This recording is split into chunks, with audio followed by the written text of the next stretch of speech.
Hi, my name is Jaspur Højgaard. I work at Usable as well. I forgot the t-shirt, so but that doesn't mean I'm part of the team.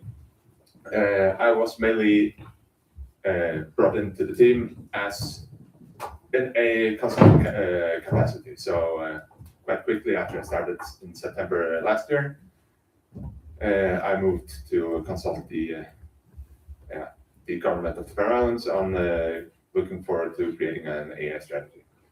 I do that together with Oliver and a team from the customer. We started, as I said, in October and have worked until now and are going to continue work to kind of land on what do we do as a government. So if we have a look at what is it that we are working on, it's mainly been two phases. We had a pre-study that we had to do, and now we're moving on to the next phase, which is actually creating an AI action plan. So that's the use case. The team is actually changing a bit between these two phases. In the pre-study, we were a smaller core team. It was more technical. We observed that we lacked some capabilities in that team, so we expanded on it with more business-oriented people, more economists, more lawyers, and so on, getting people with other core competencies added to the team. So yeah, there are many voices, and there is a lot of input. A lot of input comes from how we worked.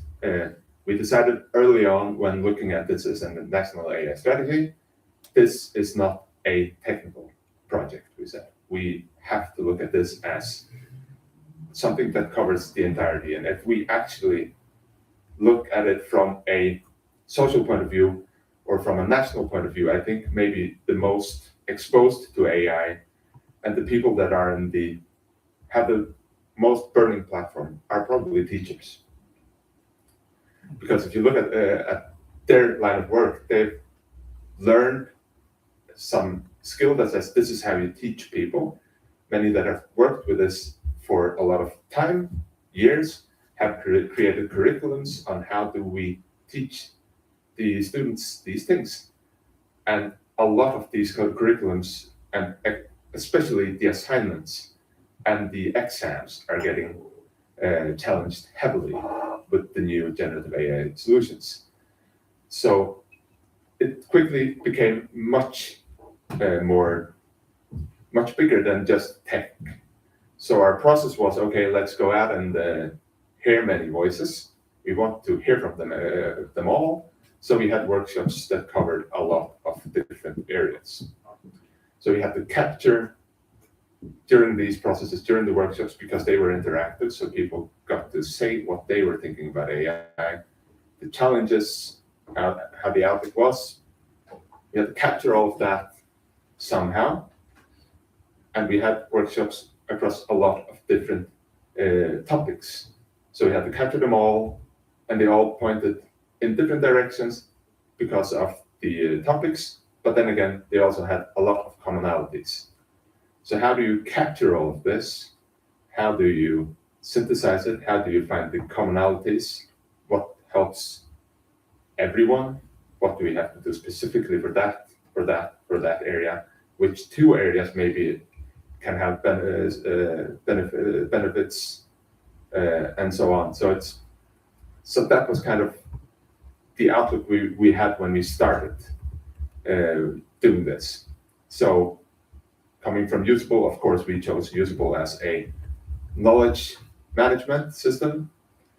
And back then, we also didn't have a Usable chat, which someone has presented here. So things develop extremely fast in this space. What's the best tool and so on, everything changes. So expanding on that, why was Usable a good solution?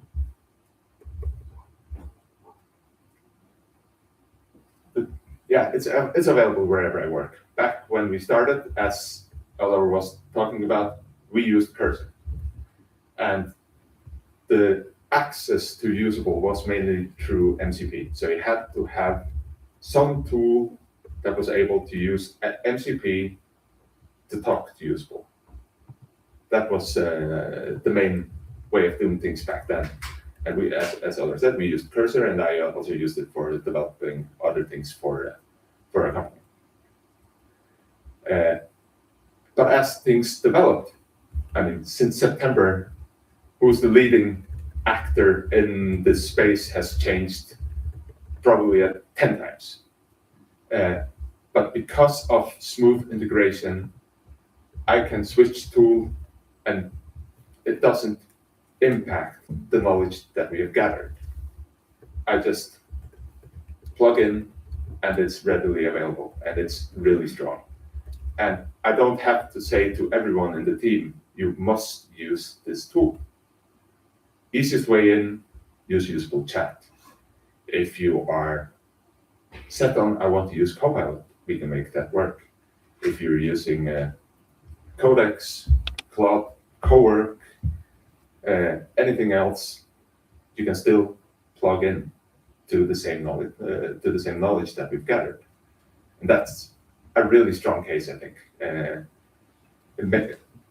Also, I mean, looking at it, I've always had the understanding if Microsoft did this right from the get-go, talking about LLMs, the harness, what Claude and OpenAI are doing. If Copilot was really good from the start, they would have been in a extremely good position, because adding economists, adding finance people to the project, they will always lean back to using Excel. Excel is, and Copilot is directly integrated into that. But we also saw when Claude for Excel came, for example, my understanding of it, at least, and I dare say I think it's for everyone, they were much better at it than the integrated Copilot was. So being able to hook into Claude, or even making our own embedded usable chat plugins to Excel, makes it, we can be everywhere. And again, it's really strong when we gather so many different aspects of knowledge and have to analyze it, synthesize it, make it into something actionable, looking forward also making it to an action plan that we actually can act on, making sure that it covers everything. So I think it's a really strong way of working. It's, let me just, as I said,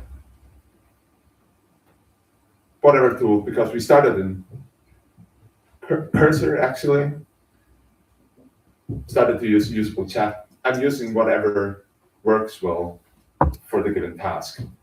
It also comes to, when you do work like this, you do a lot of meetings, one-on-one talks with the people that might have a say on, okay, what about this in this area? Okay, you go out and speak to leaders, experts on that. Every meeting you have, you kind of try to say, okay, usually my way of working would then be, I go into Usable Chat and say, I'm going to have a meeting with this and this person. You can research him, but I'll provide you notes as we're speaking. Because in the Faroe Islands, you have the challenge. You cannot just say, okay, let's record a meeting and then we have the full transcript. Faroese isn't integrated well enough into all these models that we can do that. So that's why we have the AI strategy. That's exactly why we have the AI strategy. That's going to be a main goal of it. But then you provide small tidbits. We talked about this, main decisions, and then you have that documented. And it just compounds over the project. Okay, we spoke to Estonia. What did they say about this and this and this? It goes back, finds the meeting minutes from that. I don't have to have a neat order of files, or that someone else had this meeting and they provided the meeting minutes and I have to know where they put it and or find the email. I just query whatever tool I'm using, AI tool that is. What were the outcomes from the meeting with Estonia? Oh yeah, the outcomes were these and these and these and these. Okay, did we talk about that? Yes or no? It's all readily available, and it's a really strong way of working, I believe, and it's been hugely beneficial. So yeah, again about tools, the switching costs is basically zero. The switching cost is you have to know how to set up the MCP integration. That's basically it. Having done it a couple of times, it gets easier, but still it's a bit more on the technical side, I would say. But I think that's a pain that's worth going through, given the benefits that you get.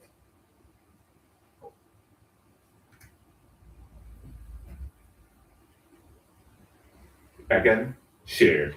If someone else does it, I do it. Eller has, for example, done a lot of different analysis. He has held different meetings, written different notes on different things. Everything is gathered. Everything is available for me, as well as I move forward. As we move forward with the second phase, to do the correct synthesis. It's a strong thing. We have different members, and of course, full disclosure, it's with different levels of success that we get people to use this, because it's also just because people are different and involving a lot of different type of people, saying again, the economists, the lawyers, the more business-oriented people, and then we have developers at core, like me and Oliver and so on. It's different how we approach things, how much we lean into our way of working, how open we are to new ways of working. And that's why I just said developers are bad customers. I'm not disagreeing, but the strengths that they have maybe is that they're quick to lean into new thoughts of thinking on, this is how I work, way of working, your process of working. They're quick to adapt, but it's also kind of the nature of the field that we're moving in.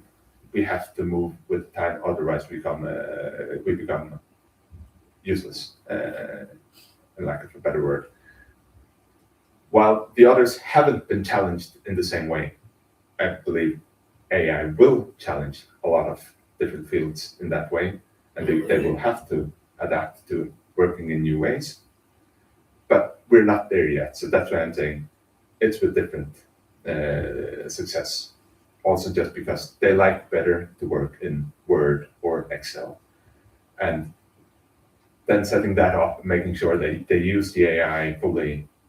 So some use it for everything, some use it but still everything is available for everyone. Also, when now onboarding the new people, what did we do? What were the analysis? How was that workshop? They can ask anything. It's readily available for them. I don't have to tell them everything, which is a really strong thing.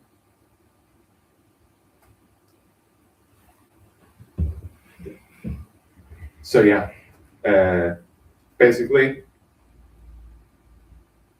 yeah, it's looking at the real sources. It's not prompts that we have synthesized from our analysis and put into work. No, it is the knowledge that is available for everyone. It can be cross-cutting analysis. As I said, that workshop, different themes, but there are commonalities here. It can really look at a lot.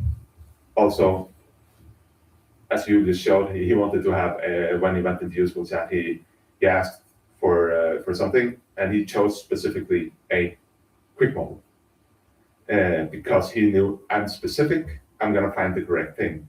But if I would have been looking across a lot of different fragments, a lot of different knowledge, and I wanted some synthesis and I wanted it to work well with this, I would probably have chosen a bigger model. But that's also something that we're free to do. And also, if we feel better doing that using Claude Cowork, Codex. I've been using those heavily lately, moving maybe more to Codex now that GT55 came. I can do that to kind of get the deep analysis. Also, it's a good sparring partner. I try to say, okay, this and this and this, I get it. Are we missing something? Yeah, you maybe haven't considered this and this and this and this and this. But that, I think, again, that's where we still are needed, because it also becomes sometimes from me to the LLM, you actually missed that and that. And that's maybe the hardest thing when we get the solution and they say this is correct, the things that are missing, it's not that it's incorrect what it provides, it's just not complete. That's where we have to be precise in this line of work. So yeah, again, the quick 3-point conclusions. It's quickly available, also for new people joining the team, but also when we're expanding on such a broad level of different topics and knowledge, it's hard to remember everything. So it's really, really good to just be able to quickly ask, okay, I'm going to have a meeting now with someone from businesses. We had a workshop with them. What were the conclusions from back then? And then I get it. And yes, oh, then I remember. Yeah, good. Ready for the meeting. 2 phases. If we were switching the entire team, it would not be just you have to read the report and then you had synthesized level of knowledge. You could actually also just provide the entire workspace and say, here's the entire knowledge. You can dig into it yourself. Here's the synthesized part. You still have that. But if you want to query more closely yourself, you're welcome. So yeah, it's more a living memory than a report. Although we're still bound to the traditions of how do you do these things. So yesterday we held a presentation because we had delivered the PDF. But that's maybe also something that we can change a bit, saying at least if you do synthesis, make sure it's quickly available in markdown format that's maybe even tagged and so on. So everyone that wants to quickly can take this, put it into an LLM and understand what it is, and make that the common practice for national or government reports. You can do the beautiful PDF as well, because we still want to reach people, but also make a version that's markdown and easily available for the AI. And for us, it could also be just access to a workspace with all the material. So yeah, the memory and the compounding process of work can become a deliverable as much as a report can. So that's kind of observations from me working with this level of knowledge work. I don't know if there are any questions. I have one. Yeah. It's about how you pick a model. Is it like, okay, now the boss is around this model, they're becoming, it seems like they're the leader now, so we're gonna switch? Or do you like have big deliberations like, oh, it's such a hassle to change? Or do you have many of them at the same time? Or how is that?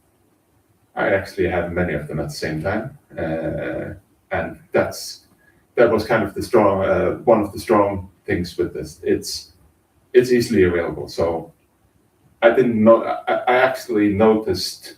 I think it was last week. I actually used Codex primarily. I haven't done that 2 or 3 weeks ago, but I didn't notice until I already had done it. So that's kind of the strength of it. So you don't really know specifically which model it comes from, just that it's good data. Exactly. I mean, that. Underlying, it is just an MCP connection. Yeah. and what it does inside Usable is abstracted away from you, and I think that's one of the core strengths. Right. It's really good at finding the correct data. The data is stored at as you could see when Julius was presenting, it is in markdown format. The fragments are in markdown format, so they are readable and also easily understood by other technologies. So it's not like when we provided back, have searched, found the correct information, and provided back to any of those systems, they need to understand this usable format. No, it's markdown. So whatever tool I use is what I feel comfortable with. And if I'm not, sometimes, most of the time, it's maybe small queries, so it's easier to just say, okay, use a fast, typically haiku from Claude to do these things. I select that in Usable Chat, typically. If I want to do a presentation like this, it's of course not me that did that. It's Claude Cowork, for example, and that's typically an Opus model, the latest one. If you want to have it understand Faroese or compose something in Faroese, what do you use? Then I would use GPT-5.5 or Gemini, because those are the strongest ones in Faroese. A way of working back when Codex wasn't very good at making presentations, typically, and Google doesn't support Faroese at all, so I couldn't use Multiple M or any of those. Then it was just, okay, I created it in Claude Cowork and then said, you do it in English because you're bad at Faroese, provide me with a translation file and a terminal command that I can paste for Codex to translate to Faroese. So it actually created a JSON file with all the texts, and then I just copy-pasted a command from Claude Cowork into the terminal, pressed enter, and when it was done, I just went back to Claude Cowork and said, Codex says that it's done. Then it found the translated file and provided me with the Faroese slides. So,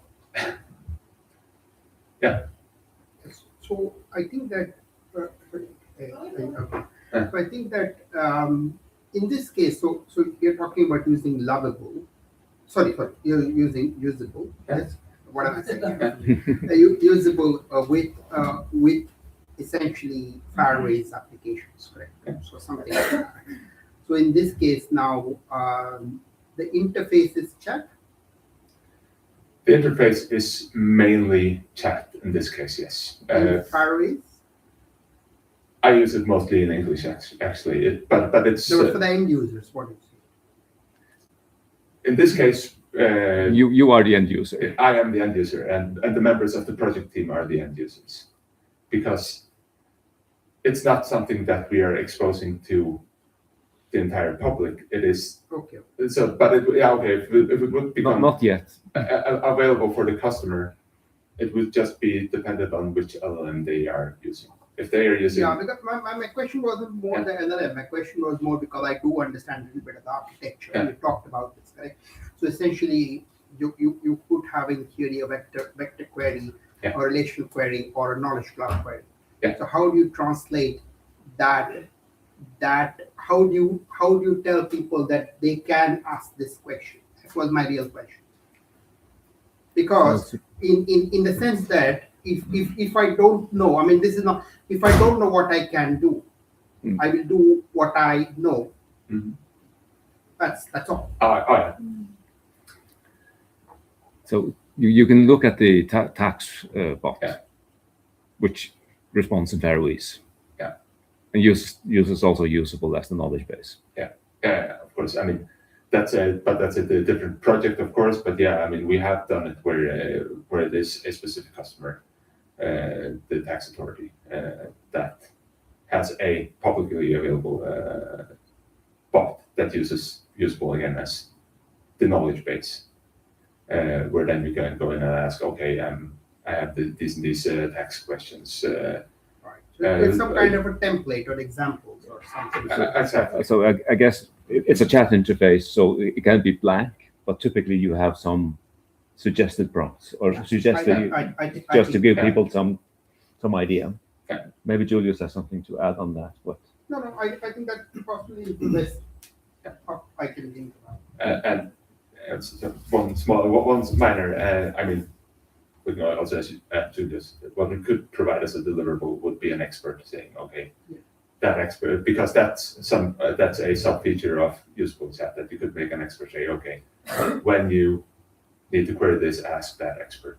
I'm just wondering about the data and if there's any limit to the data. So I have data all over. So I'm using so many tools. I'm using ChatGPT, Notion, Drive. I have audio files, I have podcasts, I have Descript. Like I have so many places with so much data. Can I just plug all of this into Usable, and is it going to be able to extract all this data? In theory, yes. but in practice, you do both. You put everything that's suitable for a knowledge base, like Usable, in there. What is suitable? Anything that can be saved as a markdown document or a file, but if you take what's not suitable is like operational logs.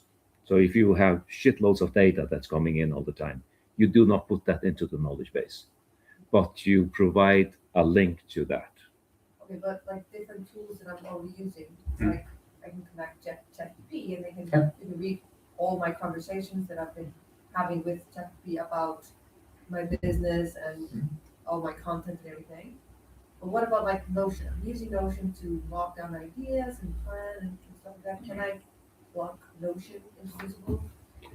Absolutely. Yeah. Maybe I have one idea. Use something like Hermes that is connected to Usable and tell it, I have all this information in Notion. Please extract it and put it into Usable, and it will figure it out. Okay, so I can have Yeah. Hermes as a middle ground Yeah, to connect as an to all these different yeah. tools that I'm using. Yeah. And then extract that into Usable. Yeah. I think that would be something you could do without any coding. Yeah, that will support like transcribing. Yeah. I haven't gotten around to try Notion. It's what I'm trying to say. But if it does have an MCP connection, then you would also be able to connect Notion directly. I have no idea. No, exactly. Notion has a usable connection, MCP connection that you could hook up on usable chat. But what about like Canva? Okay, I use Canva a lot. Yeah. We also have an Yeah, okay, so I could Everybody else needs to do. I could plug Canva into Usable. Yeah. Could I have a chat with Usable and say, hey, I have these ideas for a presentation or a content or post or whatever? I think this is a very good bridge to the next presentation because Yeah. Okay. Johan is going to talk about something very similar. But there's one question that I also I want to address it. But basically, Usable is more like the knowledge. It's not something you talk to like that. It is just the accumulated knowledge.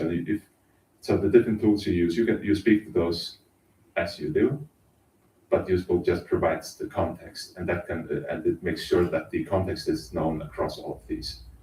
And then have an agent that can read all the context. and Exactly. work with that. Exactly. You hook into the common memory, and if you want that siloed, you make sure to split it up into different workspaces, so it knows, okay, this is the workspace and the knowledge of that, and that. Tags it, and so on. So that's what it is.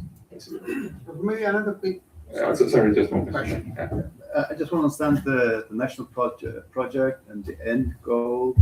What will it be for the average consumer?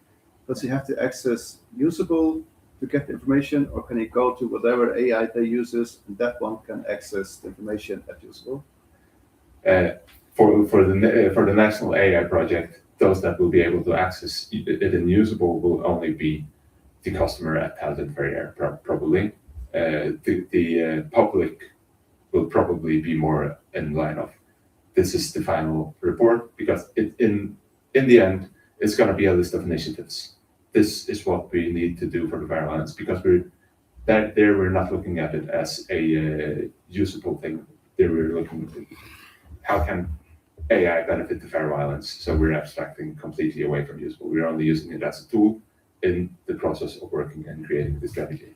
But we could augment the website with some kind of interface that plugged into usable, but it will be totally invisible to the user that it is actually usable that's behind.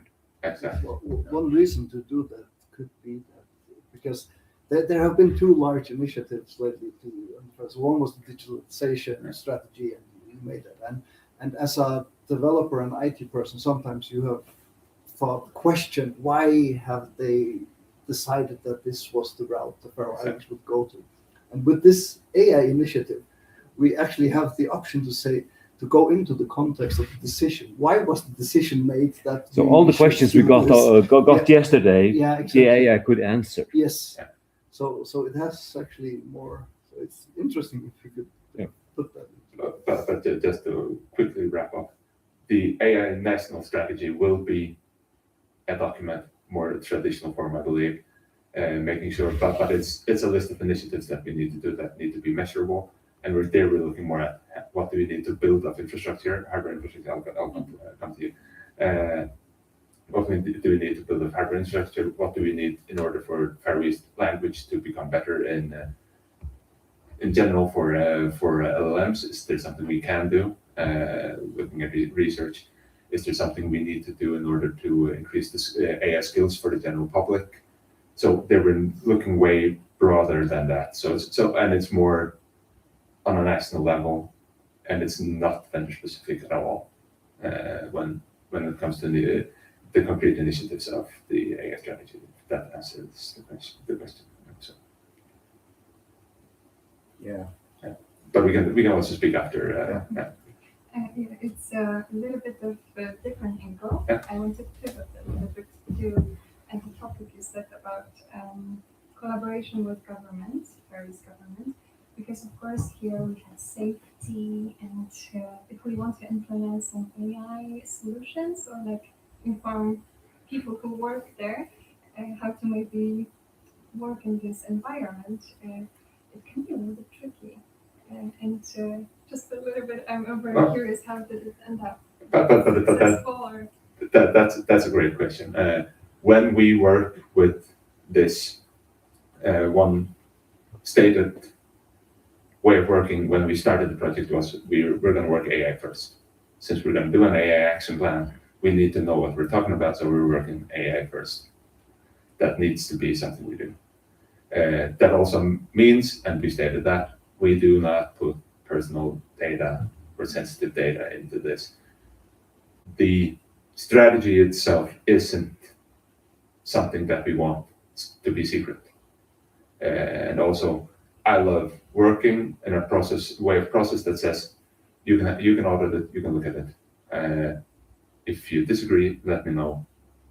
But I'm confident in what I'm doing. But there is a challenge because when you have meeting notes, there are people there, and you note that person said that, and so on, and you cannot give access to all of that. You have to have some filter between.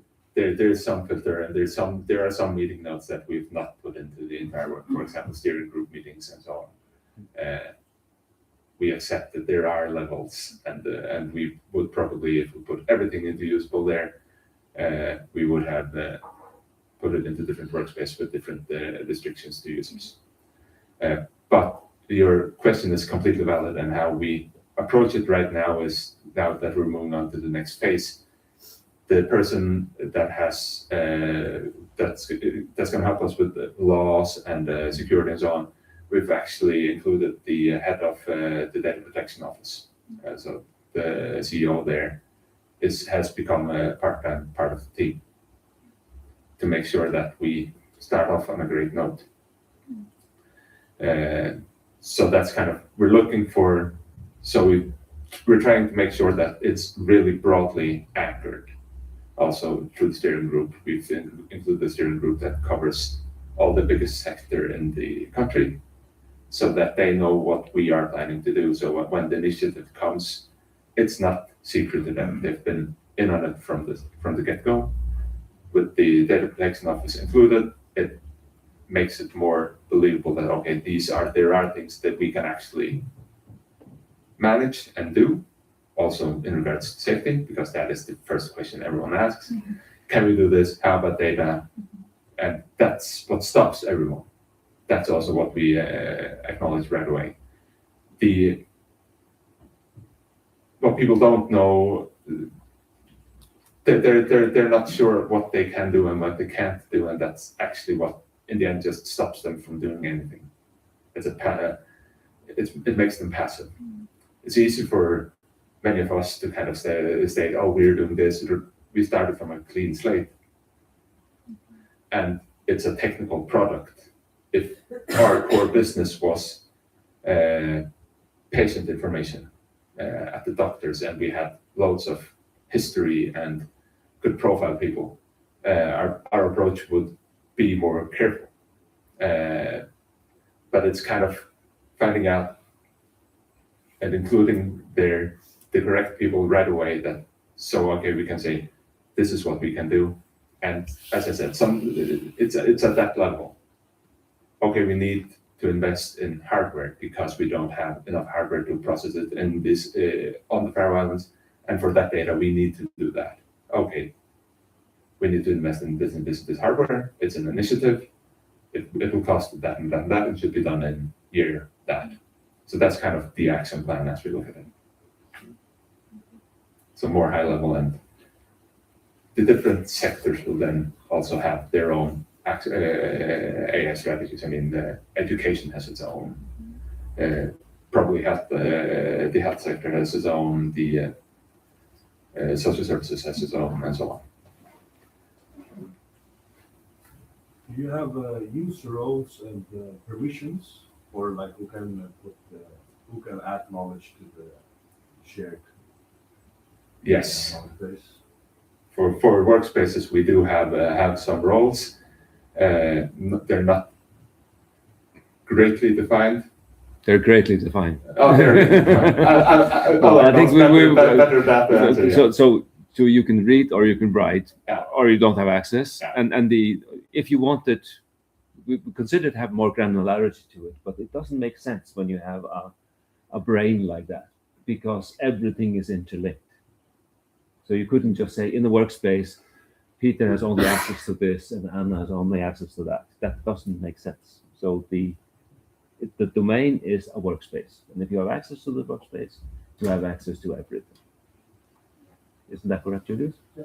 What can be said on that is, if you want something, you have this workspace that can also be added to collections and so on. So you have inside a workspace, you have collections. For example, we had a workshop with the public sector. I say, this is a collection that contains all the fragments that are related to a public sector. I could create a new workspace and then link all those fragments over to the new workspace and give someone access. Then they would have access to only the public sector workshop fragments and not everything else. So that's the key point. It's this access is defined by workspaces. It's on the workspace level that we're defining these. And you can say like Yeah. Exactly. one way direction from one workspace to another. Making sure that it's written in this. In the original workspace, we would make changes, but you would make a symlink. So this fragment that we're working on, or the collection we're working on, it is visible in the other workspace for that user. And then we could add multiple users to that and say, okay, but that's the level we're working on. Yeah. I'm very sorry, but time is up. Yeah. So we can continue for hours. Thank you.